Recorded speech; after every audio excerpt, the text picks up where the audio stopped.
Hello everyone, welcome to Ram's CAD YouTube channel. आज हम शुरू करने जा रहे हैं अपना एक न्यू सीरीज जो कि टोटली बेस्ड है शीट मेटल डिज़ाइनिंग पे। हम यहाँ शीट मेटल डिज़ाइनिंग के ए टू जेड सारे बेसिक्स क्लियर करेंगे और एक्सपर्ट बनेंगे। क्योंकि हम डिज़ाइनिंग करने वाले हैं तो हमें उससे पहले शीट मेटल मैन्युफैक्चरिंग प्रोसेस के बारे में पता होना चाहिए। तो हम थोड़ा सा जान लेते हैं आज के मैन्युफैक्चरिंग प्रोसेसेस क्या क्या है शीट मेटल के। उसके बाद हम नेक्स्ट वीडियो से शुरू करेंगे अपनी डिज़ाइनिंग। तो आखिर ये शीट मेटल क्या होता है? शीट मेटल मेटल का वो पीस है जिसे हम शीट का शेप दे देते हैं, बिल्कुल उसी प्रकार से जिस प्रकार से एक पेपर की शीट होती है, एक प्लास्टिक की शीट होती है, उसी तरीके से मेटल की भी शीट होती है जिसे हम शीट मेटल कहते हैं। शीट मेटल का जो थिकनेस रेंज है वो वैरी करता है 0.5 mm से लेकर 6 mm के बीच में, जिसे हम शीट मेटल कहते हैं। अगर आप 0.5 mm से नीचे थिकनेस पे जाओगे तो उसे हम फॉइल का नाम देते हैं। अगर आप 6 mm से ऊपर आओगे तो उसे हम प्लेट का नाम देते हैं।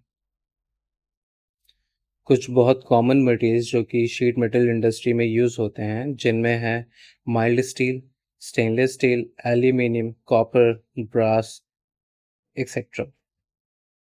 आपको शीट मेटल के applications day to day life में आपके हर जगह दिखेंगे, गाड़ियों में, इलेक्ट्रिकल पैनल में, होम अप्लाइंसेस में, किचन अप्लाइंसेस में, कंस्ट्रक्शन साइट्स पे एक्सेट्रा एंड एक्सेट्रा। हर जगह शीट मेटल के ही दिखते हैं क्योंकि शीट मेटल के components manufacturing point of view से भी और कंज्यूमर पॉइंट ऑफ व्यू से भी बहुत ज़्यादा कॉस्ट इफेक्टिव होता है। अब हम बात करते हैं मैन्युफैक्चरिंग प्रोसेस के बारे में।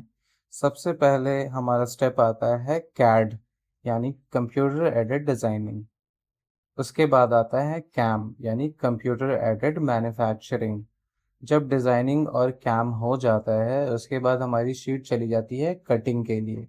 कटिंग होने के बाद वो होती है बेंडिंग या फॉर्मिंग। डिपेंड करता है कस्टमर की रिक्वायरमेंट क्या है, पार्ट कैसे बना रहे हैं। जब बेंडिंग और फॉर्मिंग हो जाता है उसके बाद हम उस पार्ट्स को असेंबल करते हैं या जोड़ते हैं। जोड़ने के अलग अलग प्रोसेस होते हैं। नट बोल्ट से भी जोड़ा जाता है, रिवेटिंग भी की जाती है, वेल्डिंग भी की जाती है। रिक्वायरमेंट पर डिपेंड करता है। उसके बाद होता है सरफेस फिनिशिंग। जब सरफेस फिनिशिंग हो जाता है तो हमें एक फाइनल प्रोडक्ट मिल जाता है। यहाँ तक हमने मैन्युफैक्चरिंग प्रोसेस के बारे में जान लिया। अब हम जानेंगे डिज़ाइनिंग सॉफ्टवेयर सबसे ज़्यादा कौन से यूज़ होते हैं।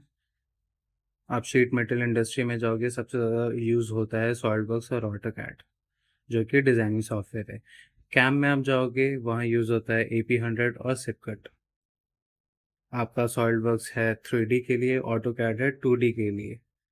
वैसे ही कैम में भी दोनों अलग अलग हैं। AP100 है आपका टर्रेट पंचिंग मशीन के लिए और सिपकट है लेज़र कटिंग मशीन के लिए। यहाँ हम देख लेते हैं कुछ मशीन्स जो कि शीट मेटल में यूज़ होते हैं। पहला हमें दिख रहा है टर्रेट पंचिंग मशीन, उसके बाद है एक लेज़र कटिंग मशीन और है एक शेयरिंग मशीन। इन तीनों के कटिंग प्रोसेसेस अलग होते हैं, इसके बारे में हम ज़्यादा डीप में बात नहीं करेंगे। फिर आता है बेंडिंग। बेंडिंग भी आप देख सकते हैं, ऊपर एक डाई लग रही है और पंच लग रहे हैं। यहाँ पे ऊपर से पंच आता है, नीचे से डाई आती है और वो पीस को मोड़ देता है। आप साइड में देख सकते हैं फॉर्मिंग का भी एक प्रोसेस हो रहा है यहाँ पे, जहाँ लूवर बन रहा है। नेक्स्ट पे आते हैं जॉइनिंग प्रोसेस है। यहाँ पे जॉइनिंग प्रोसेस में आप देख सकते हैं वेल्डिंग हो रही है, रिवेटिंग हो रही है, नट बोल्ट से भी हो रहे हैं। फिर आते हैं हम सरफेस फिनिशिंग में। सरफेस फिनिशिंग अलग अलग तरीके से होते हैं, ग्राइंडिंग होता है, बफिंग होता है।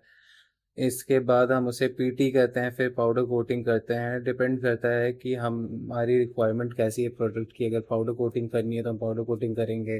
अगर स्टेनलेस स्टील है, किचन अप्लाइंसेज है, तो वहाँ पे पाउडर कोटिंग करने की ज़रूरत नहीं पड़ती है क्योंकि स्टेनलेस स्टील ऑलरेडी बहुत ग्लॉसी होता है और वो फूड ग्रेड होता है, तो वहाँ पे पाउडर कोटिंग वैसे भी रिक्वायर्ड नहीं होता है।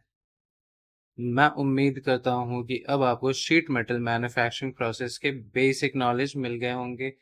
नेक्स्ट वीडियो से हम शुरू करेंगे शीट मेटल डिज़ाइनिंग सॉलिडवर्क्स 2024 में। ये एक एक्सपर्ट लेवल का कोर्स होने वाला है जहाँ हम इंडस्ट्री लेवल की चीज़ें सीखेंगे। अगर आपको शीट मेटल मैन्युफैक्चरिंग प्रोसेस में अभी भी कोई डाउट है तो आप कमेंट सेक्शन में मेरे से पूछें। तो अब हम मिलते हैं नेक्स्ट वीडियो में। Thank you.